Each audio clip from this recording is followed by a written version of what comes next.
चारचाकी बोलेरोने दिली दुचाकीला धडक. स्थानिक शेगाव बुद्रुक येथे काल सोमवारच्या सायंकाळी बोलेरो चारचाकी गाडीने दुचाकीला उडवले असून या अपघातात दुचाकीस्वार दोघे जण जखमी झाल्याची घटना घडली. सविस्तर असे की निलेश वसंता पेटकर राहणार बेंबळा हा शेगाव येथील आठवडी बाजार भाजीपाला घेण्यासाठी आला होता. बाजार घेतल्यानंतर घराकडे जाण्यास निघाला तेव्हा त्याला परसराम चौधरी हा भेटला. हे दोघेही दुचाकीवर बसून बेंबळा येथे जायला निघाले.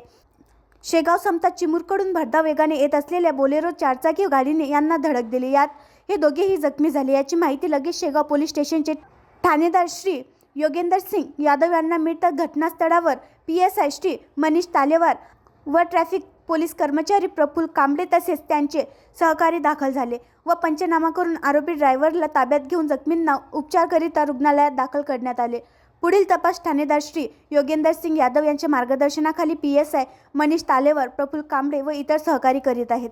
आणखी नवीन व्हिडिओ पाहण्यासाठी आमच्या देशमुख एक्सप्रेस न्यूज चॅनलला सबस्क्राईब करा, लाईक करा आणि शेअर करा.